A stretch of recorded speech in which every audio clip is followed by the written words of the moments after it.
kills me to do this, baby. You know that, don't you? We had something. But you had to go and spoil it, didn't you?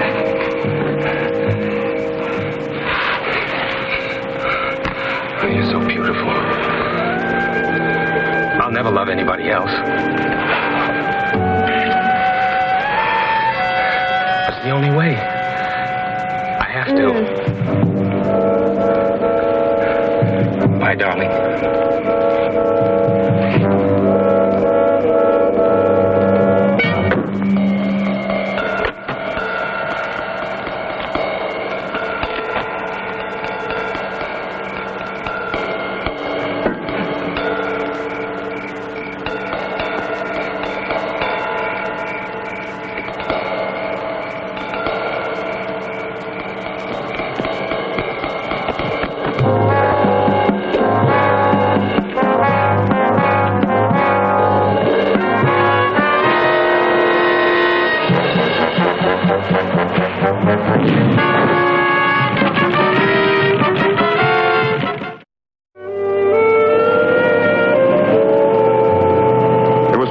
Saturday morning when a couple of kids on a picnic found the still smoldering remains of a burned-out late-model car.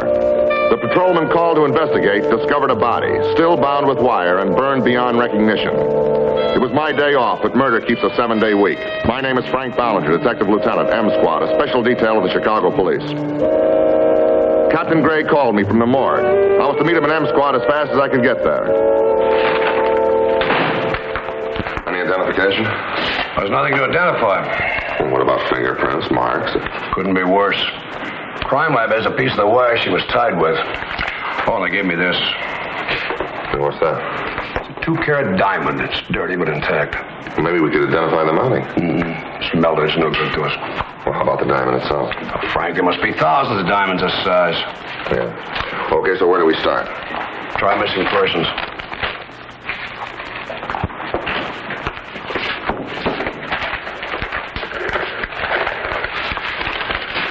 Missing persons, please. Oh, Charlie. Yeah, Ballinger. What do you have on a female Caucasian, height 5'4.5"? No, that's all we can give you. Okay, let me know if anything comes up, huh? All right. Anyway, we got a lead. License plates from the burned car. You think the killer would have taken them off the car? Look at this. Legal owner is Paul Crater. Lakeshore Drive. Paul Crater? Uh-huh. Playboy lawyer. Oh, what do you know? Check it out, will you?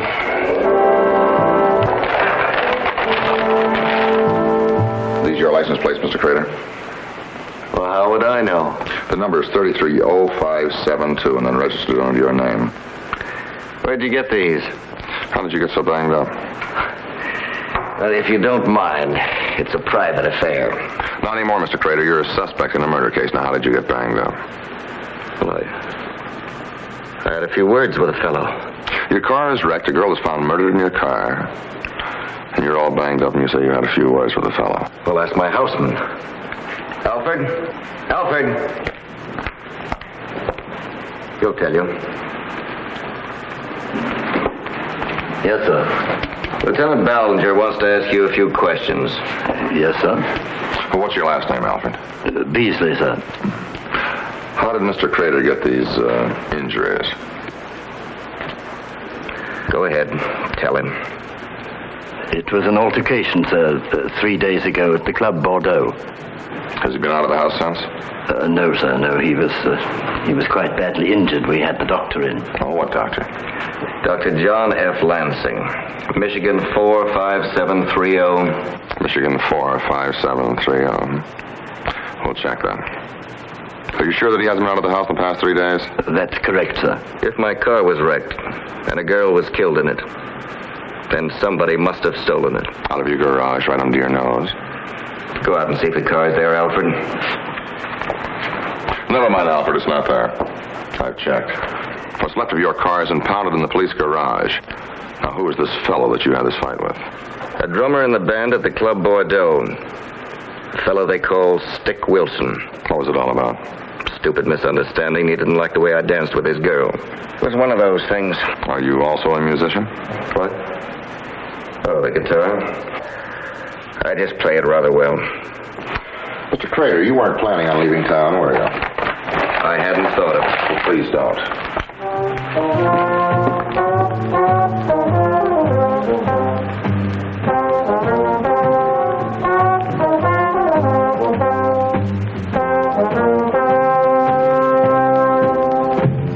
Stopped off at the Club Bordeaux to verify Crater's story with the drummer, Stick Wilson.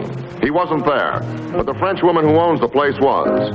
At the moment, she was pretty upset because her star attraction, Gladys Gay, had quit abruptly to take a job in New York.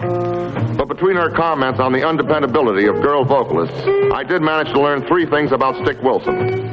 On the drums, he was a genius. All the ladies loved him. And he spent his afternoons practicing at Jazzville, a record shop. On my way to Jazzville, I got a hurry-up call from Captain Gray. Missing Persons had received a fresh report on a missing female Caucasian. She was the daughter of Floyd Gilbert, an important industrialist. What's your daughter's name, Mr. Gilbert? Cynthia. Here is a recent photograph.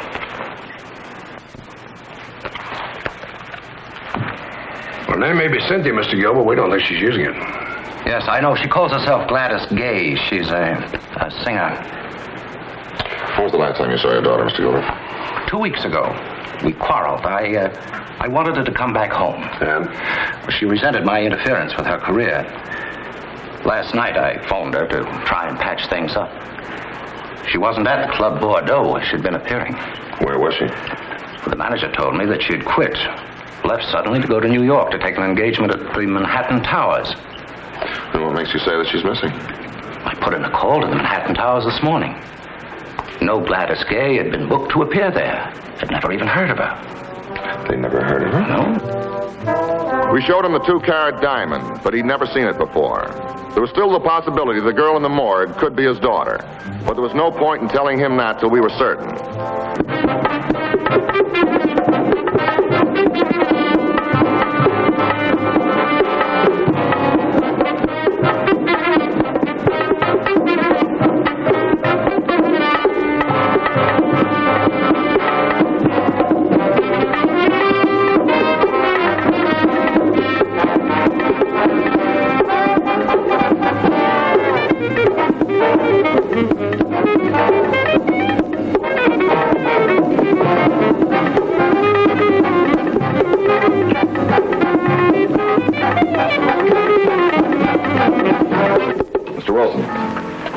Me, man, and I'm working on a beat. Yeah, I'm sorry, but I have to ask you a few questions. Oh, sure. Glad to oblige. Shoot the questions. I understand you had a beef a couple of nights ago at the Club Bordeaux with an attorney by the name of Paul. Yeah. I did it real good, too. You mind telling me what it was all about? Look, man, when a cat tries to cut you out with your own wife, I mean, what do you do? You're answering the questions. Well, you warn him off, don't you? So I warned him. I think that joker needs a hearing aid. And it was about your wife? I happen to be very much in love with Glad. Glad. Gladys Gay, if you ever lovin'. Wait a minute, you've lost me. Gladys is my wife. Did you marry her recently? A month ago, just across the border. It was a secret marriage. Well, Lieutenant, Glad was worried about her daddy. I mean, he's a big wheel around here. She didn't think he'd exactly like her being married to a drummer boy. Well, then you know where she is. Well, sure I do.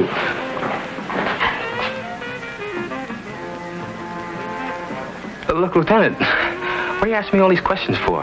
I mean, if you got something on me, let me know, huh? You're making me nervous. Well, your wife's dad, he seems to think that his daughter is missing. Missing? Well, you gotta call the Club Bordeaux. They'd have told him. She left for a job in New York. Well, he did call the club and they gave him the message. She's supposed to be opening up at the Manhattan Towers. What do you mean supposed to be? Well, he called them Manhattan Towers in New York and they never even heard of her. Well, look, Lieutenant, I mean, if your old man's always on your back, what do you do? Wouldn't you try to shove him off? She probably gave them that message to give to him in case he called. Well, then you know where she's staying. Oh, well, she left in kind of a hurry. Didn't even have a reservation. She's gonna call me tonight, though. Lieutenant, you're wanted on the phone. Well, thank you. I'll be right back.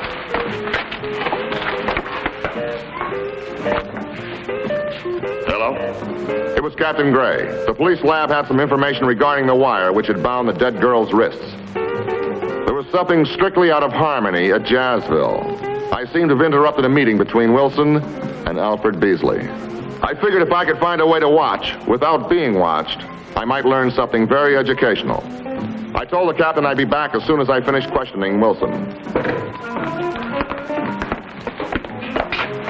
Mr. Wilson. Look, Lieutenant, I think Glad's dad's worried about nothing at all.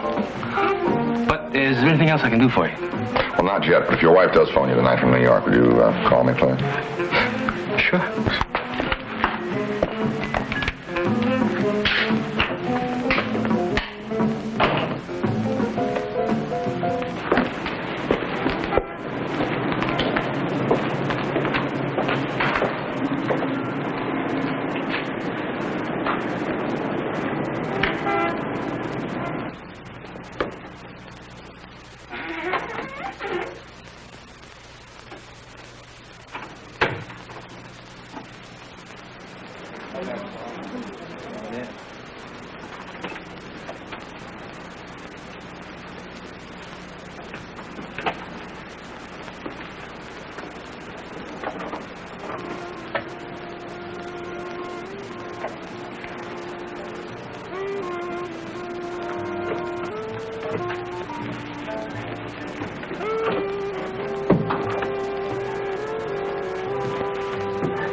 It was obvious that Stick Wilson was using the record shop to make some kind of an exchange. What didn't add yet was why Paul Crater's houseman was in on the deal.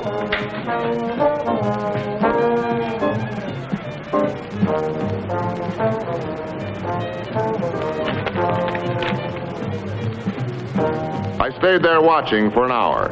In that time, 2 more exchanges were made with 2 other customers.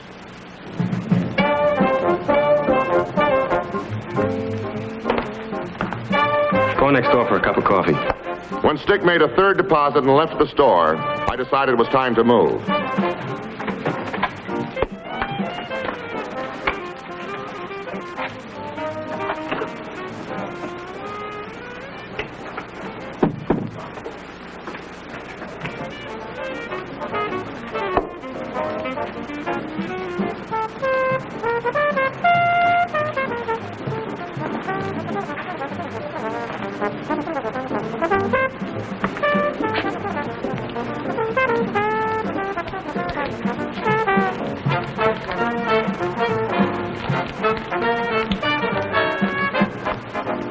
The paper contained a pop of heroin. It made Stick Wilson a pusher using the record shop for a drop. I had the evidence on Wilson. All I needed now was the lab's verification, and we could pick him up.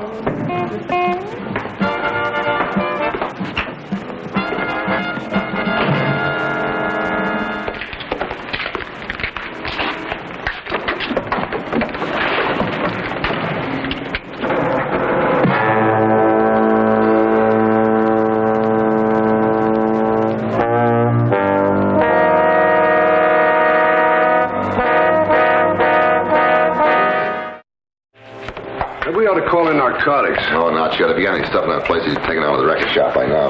Yeah. Sure he's the one that hit you? Well, I didn't see him, but of course, who else? Well, there's too many angles to this case. Crater, Beasley, and Wilson. That dead girl in the morgue. I guess we better start reshuffling the pieces. Hey, wait a minute. You said something about a piece of wire? Oh, yeah, here it is. Lab said they found traces of silk thread on it. It's a bass string guitar. Guitar? Yeah. Crater has a guitar. See, that's right. Let's take another look at those files. There was no record on Paul Crater, but surprisingly, we did have a package on his immaculate houseman, Alfred Beasley. He'd been arrested 2 times for dope addiction. He'd taken the cure, but it didn't take. I now understood the connection between Beasley and Wilson, and being an addict, Alfred's alibi for Crater was highly questionable.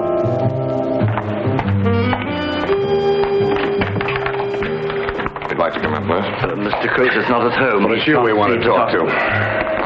Come in, please.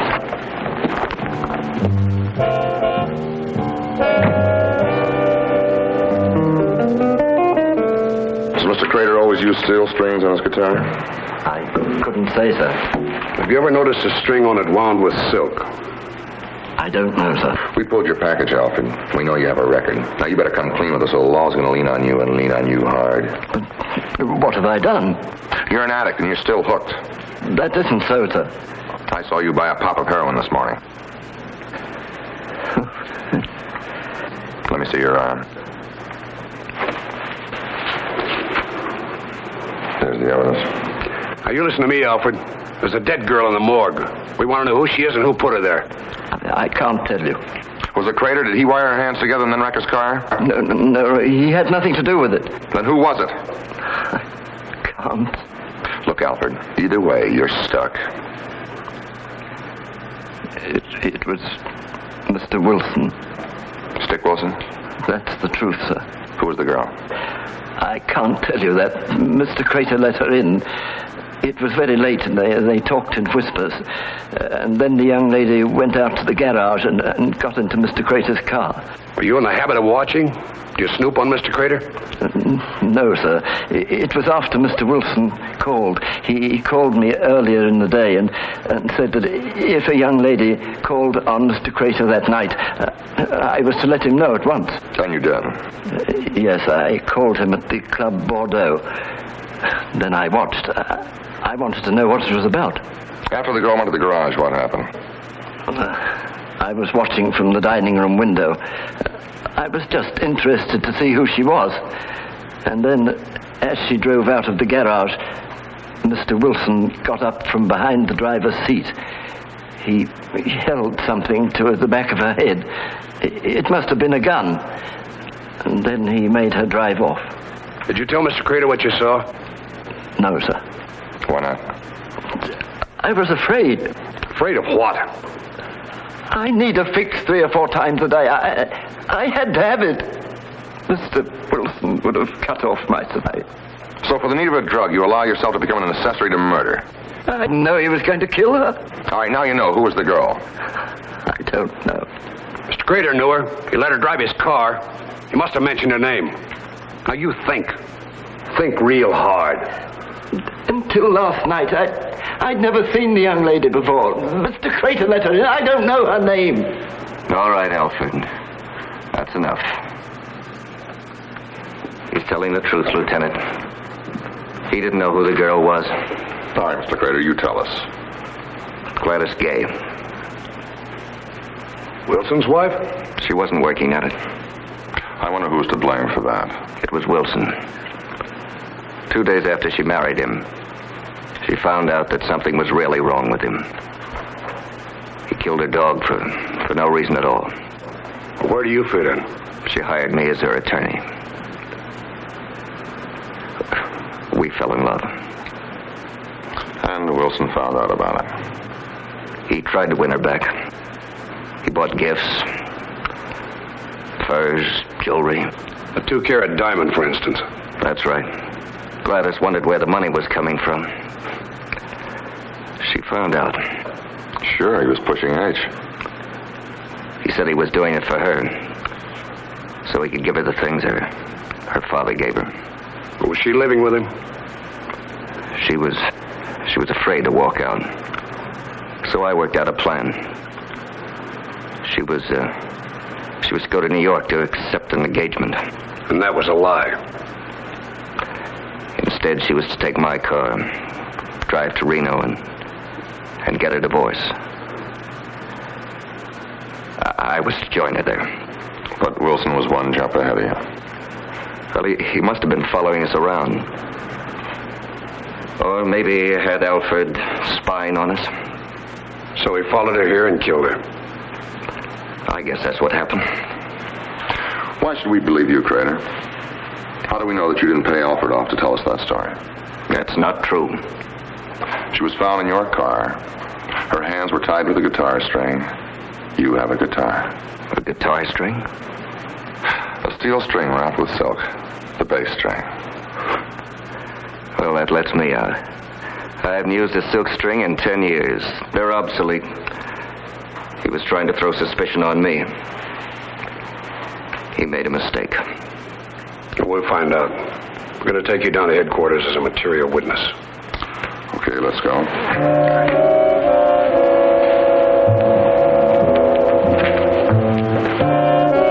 We had a pretty solid case against Stick Wilson, but we needed one more item to make it open and shut for a jury. The guitar string.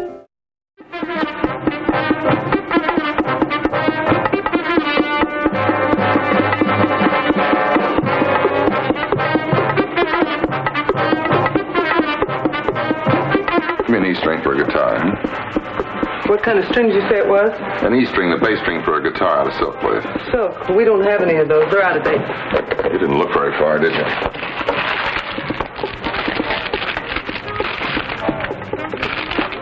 Here's one. How much do you want for that? 75 cents. Thanks. Killer. Hey, don't bug me with him! Lieutenant. You're under arrest. Play it cool. Nobody gets hurt. Oh, what's the rap, man? Too much racket? Murder. We know what happened to your wife. Now let's go. Hold it, Lieutenant. Okay, Stick. Out the back. Get the car. I'll follow.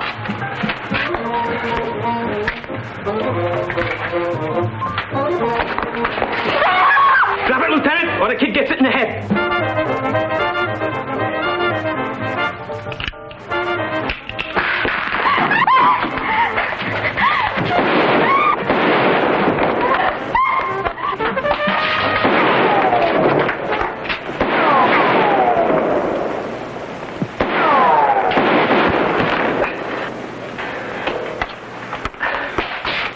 The blonde inside. Grab her. Okay, lie real still and don't move.